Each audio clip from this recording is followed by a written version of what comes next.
Hello, everybody, and welcome back. Um, this is This is the second Monday of Minecraft Mondays, and this will consist of me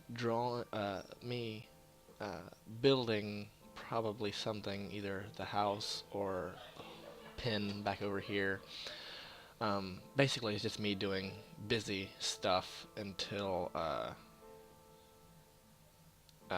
for 15 minutes while I end up telling a story or having playing an audio of a story that I had done for D&D. It was a D&D thing.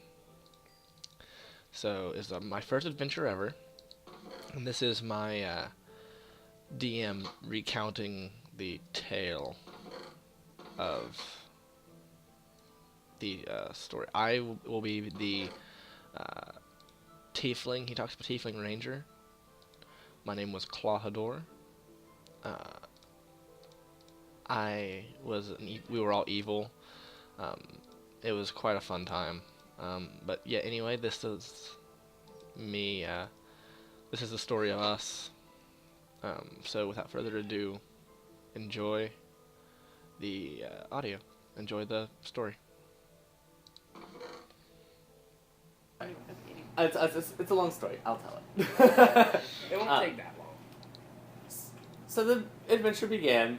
I established, a patron, and they all meet up in a tavern. All these characters come together because this is kind of a band of misfits. We have a shardmine rogue, a tiefling ranger, minotaur barbarian, a gnome wizard, and a halfling bard. All meet in this tavern, called there by a patron, who gives them their mission. To seek out and stop people from invading from the far realm.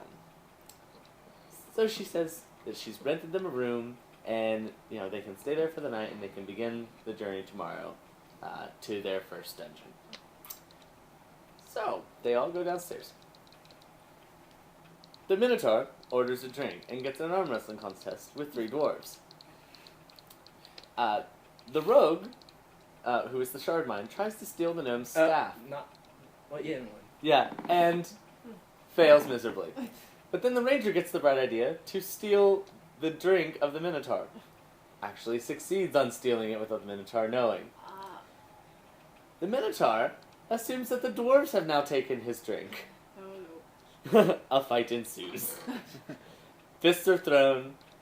Then weapons are drawn by the Minotaur, who proceeds to implant one of his axe in the shoulder of the dwarf. Shit gets real. So the bartender, of course, goes, "What the hell's going on? This is just because we're talking no time at all, really, in game time. That this is all happening. Yeah. So the bard doesn't get involved in it. However, when the dwarves start out fighting, then the ranger from across the room decides to make his first attack.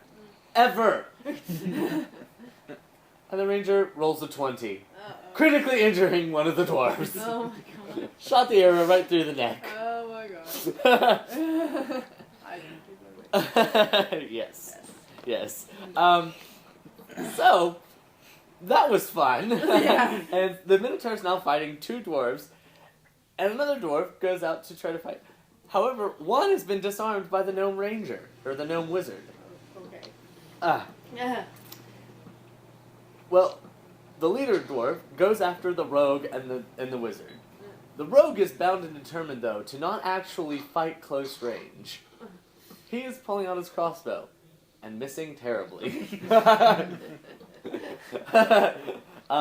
The wizard tries to give more support to the barbarian that's in the middle of the fight by shooting a scorching burst at them. He misses, setting the bar ablaze. Oh my gosh. The halfling bard, who was performing there and making a little bit of money, is now behind the bar, robbing it of all its alcohol during all of this ass fuckery. Oh my god.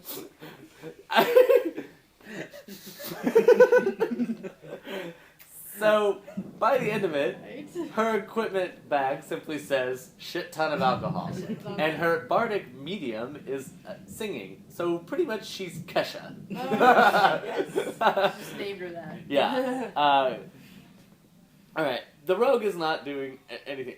The wizard and the rogue get into a little tussle with the one dwarf. He hits the gnome. The gnome reactively turns invisible with his racial power. His next round, he is still invisible. He's a wizard. And he gets behind the dwarf.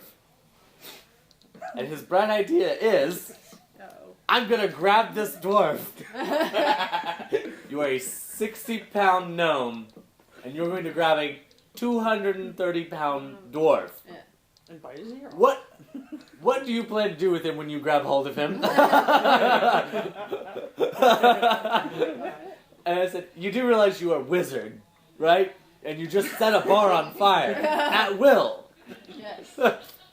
Try something else, Yes, try- please. Please. Yes. Because the rogue also still determined to keep shooting at the dwarf that is in his face, prompting multiple attacks of opportunity.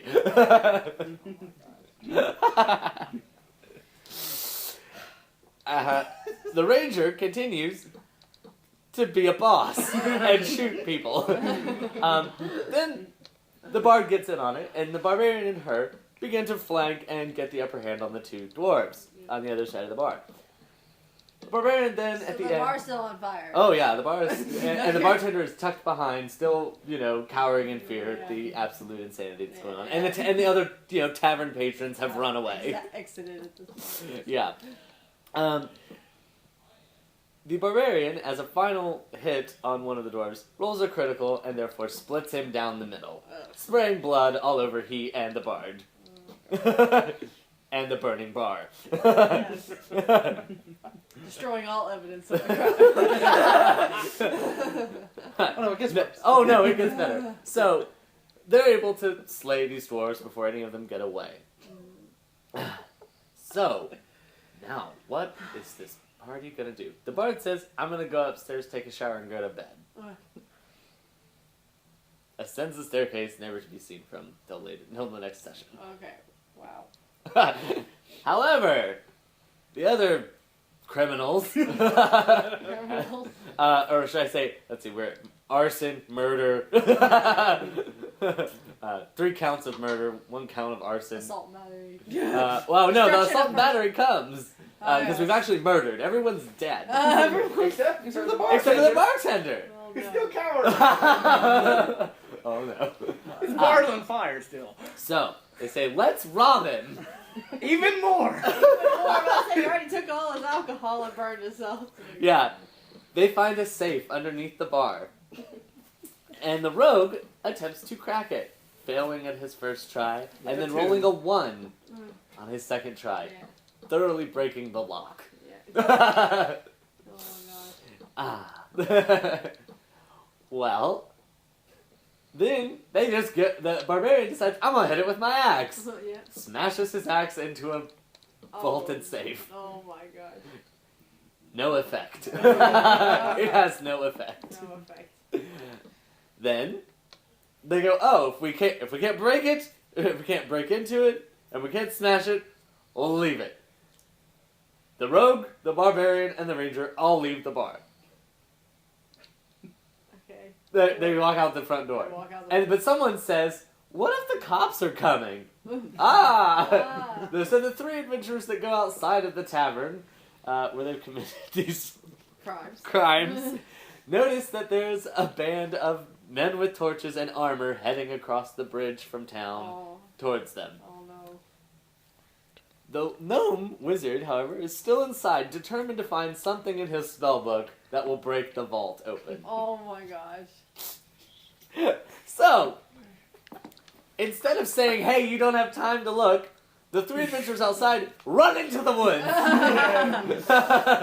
leaving the bard showering upstairs, asleep, and the wizard with his nose in his book. With it. Oh, they tied up the bartender, by the way, Oh, with they silk tied rope.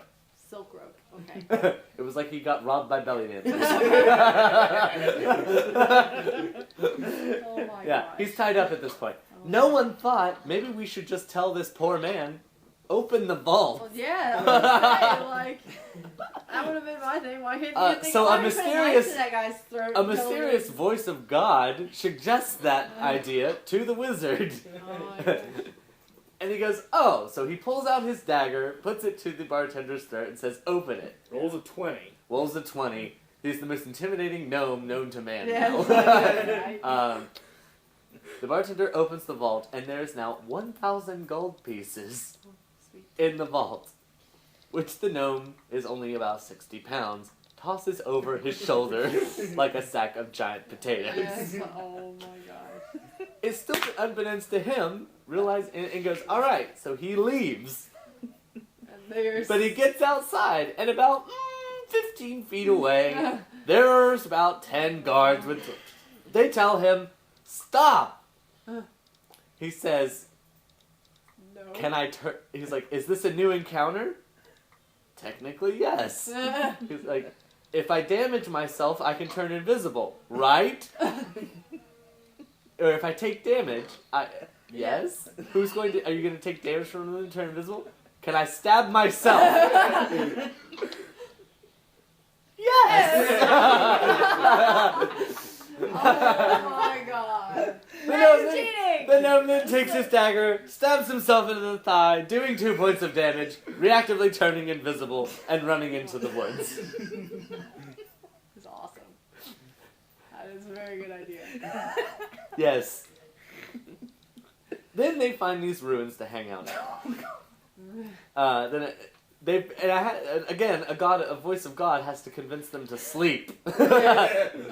Hey, sleep. So the rogue, Enough pillaging. the rogue that is about as useful as a bag of wet noodles. He is a rock.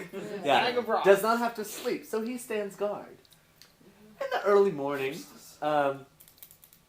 he detects someone coming. So he then says, Without waking anyone up. without waking anyone up, that he pulls out his crossbow and looks out, and I said, you see a dark hooded figure heading into the ruins. He says, I yell, who are you? Waving my crossbow at them. And I said, are you pointing your crossbow at this strange cloaked figure? Yes. Oh god. The person then jumps behind, the dark figure jumps behind nearby cover and does not respond. I said, it doesn't respond to you. I said, what are you going to do? Like, I'm going to keep looking at it. I said, it shoots a bolt of magic at you. Oh, good. I said, which hits the rocks that he's hiding behind. He says, does that wake everyone up? And I said, no. No, it's just magic. It just kind of dissipates because it hit something. Yeah. Damaging the rocks. Yes. I said, maybe you should tell them with the shard mind speak psychically. Yeah. Maybe you should ask them telepathically, wake the hell up, guys, Yeah. if you're going to get into a fight. Yeah. So, they wake up. The barbarian and the wizard, the gnome and the minotaur, get into fight mode. They move forward. Well, the minotaur gets up there, the wizard gets up farther, and he tries to shoot, missing the cloaked figure. The barbarian then gets up beside the wizard, grabs him by the top of the head, and throws him further into the battle. Behind cover. However, this was like skeet shooting for the cloaked figure, blasting the wizard out of the air with one shot, Oh no. killing him. Oh no. The gnome is now unconscious, Oh no. but luckily in cover. Wait, wait, wait. But he did land in cover. Hey, at least I got you behind cover. Yeah. There you The go. cloaked figure then teleports to the center of the battle and pretty much says, bring it on. Oh my god. They were able to best the dark cloaked figure. Thanks to me. Yeah. Yeah, thanks Because to the again, arm. the fucking ranger that has a bazooka instead of a bow that rolls 20s. Oh my gosh. Yeah. Rolls 20s. Like- Every time. Every time. Like it's Yeah. freaking normal. Yes, yeah. They beat this person, and they find it's a drow warlock. She asks them who they are, what they're doing here, that she's here to investigate these ruins because of the recent kobold attacks originating from it. They say, kobolds, and then they talk amongst themselves about how we can convince the kobolds to join us, and we'll become bandit kings. Oh, really? Oh. Um, Okay. They said, what are you going to tell this warlock that you are? The ranger, without a hesitation, goes, we're bandit kings! We're abandoned. Mind you, they're not the kings of anything yet. But they tell this person, by letting her go, and healing the wizard back with her only healing potion, she has to venture now back into town to tell the tale of the bandit kings who spared her life at Cobalt Hall. She does inquire if they were at all associated with the fire, murder, and robbery at the inn recently. They say no. Does she believe him? Yeah, their bluff checks did in fact work. Okay. We'll see. Yeah, guess who won that check? Who? The Minotaur, who has an intelligence of 9. Wow. Yeah, she's gullible. She's very gullible. But at this point, you'll believe anything they say. She goes back into town, telling the tale of the bandit kings of Cobalt Hall, who aren't actually bandit kings of anything, No. and simply managed to kill 3 dwarves and set a bar on fire. Exactly. Yep. This was the first session. Wow. Fire first session. Good times. Good time. That was probably my favorite. Yeah. But yeah, we're bandit kings is now the war cry. Yeah.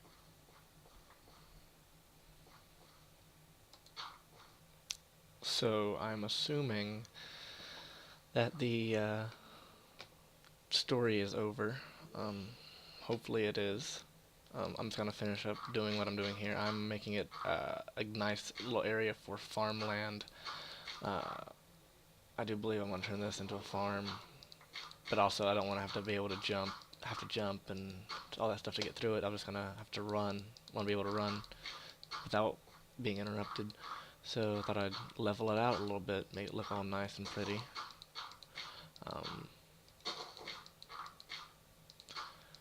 I do believe the story should be over though, so talking is no problem.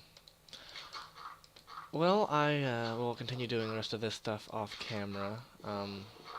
Maybe finish my house up, or my little temporary house. I started building it just to protect me from stuff outside at night, but then I soon realized at night wasn't going to be a problem. And I will show you. See, I am on hard, so I don't know why the monsters are kind of slow, or kind of not being the best, not spawning the most. I'm just gonna stop talking because I'm being dumb. So I'll see you around next time, and until next time, stay awesome.